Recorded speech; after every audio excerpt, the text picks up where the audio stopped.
horror addicts. So nice of you to join me today. One of the great things about horroraddicts.net is that we are by addicts for addicts. We meet everyone from all walks of life, all kinds of alternative lifestyles from everywhere. The problem with that is that right here, right now, I have nobody with me to play Goth, the game of horror trivia. We had a good time talking about this on our Facebook group, Horror Addicts, so we decided to have a little bit of an interactive kind of experiment with it. So, Goth, the game of horror trivia, as I said, was a $3 thrift store steal. But the week before, I had actually gotten this Arkham Horror at the same thrift shop as well. So that was a bonus. Arkham Horror, a Call of Cthulhu board game. We're going to do a little bit of a mini review for you here. That game version is actually a little bit older. They've done a couple more expansions and different sets with that one. Haven't even gotten to play that one yet. I have played here the Pandemic Reign of Cthulhu. That's part of the Pandemic series.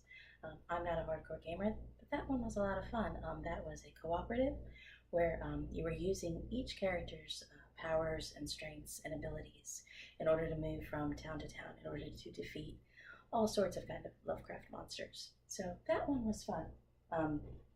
Betrayal at the House on the Hill, this one here, was fun. Very atmospheric. It has an expansive booklet where you could have many different monsters or ghosts chasing you through the house, and you build onto the house with the cards, adding rooms. But it also is very difficult, and you can get stuck in a creepy basement and never get out, so that's not as fun.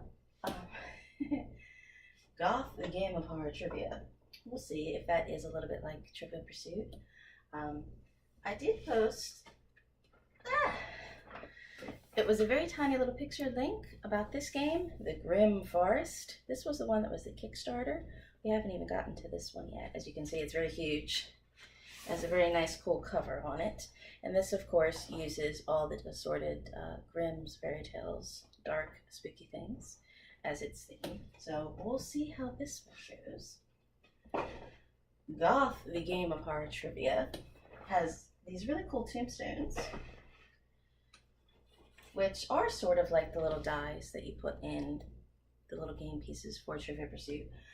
This is the board. It only looks like it's for 2 to 4 players, where you put your tombstones that you collect per question into the pieces.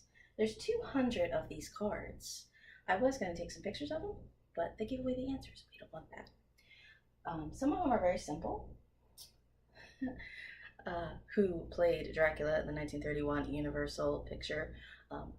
You're in the wrong place if you don't know the answer to that one, Horror Addicts. I would lose my Horror Addicts Press Pass if I didn't know the answer to that one. But some of them are a lot of fun. There's 5 different categories on the cards as well. There's a lot of them that are focused on death and some really morbid things, almost to the point of them being a little bit of bad taste. But that could be personal preference, and you could skip the questions if you were playing. So we're going to ask some of these questions just for a little bit of fun right now. Horror Addicts is by addicts for addicts. So let us know if you want to see this kind of interactive gaming, videoing, and different kinds of media more. Maybe after the podcast season, we might have a full-on contest here with some trivia and things for some horroraddicts.net swag. Who knows? Because I am Kbatz, aka Kristin Battestella. I do the frightening flicks. You can read my blog at horroraddicts.net that has all our movie and TV reviews. You can also hear me on the podcast season that's happening right now. So when you're done watching this, if you've missed any of the podcast episodes, go back and listen to those as well. I'm going to read from the movie section here on the cards. I'm going to ask a few questions. horroraddicts.net, our name is our address. Our Facebook community, you can answer here in the comments. And again, tell us your opinions. So I'm going to ask some of these funny questions. Ready? Here we go. Name the first 3D horror film. It's a little older than you may think. How many Hammer Dracula films were made starring Christopher Lee? Everybody ought to know that one as well. What does Mrs. Voorhees claim her son Jason wasn't very good at in Friday the 13th?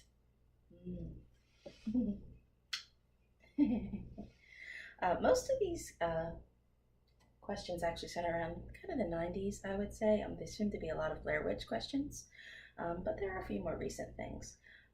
What 1993 horror fantasy epic features the tagline, "Trapped in time, surrounded by evil, low on gas"? That's a good one. Jeff Goldblum and Leonard Nimoy star in this 1978 remake about alien pods duplicating humans while sleeping. 1956 version's also very good as well. All of the George Romero Dead films were shot in what less than spooky state? It's a nearby state. It's not as weird as New Jersey, but that's okay.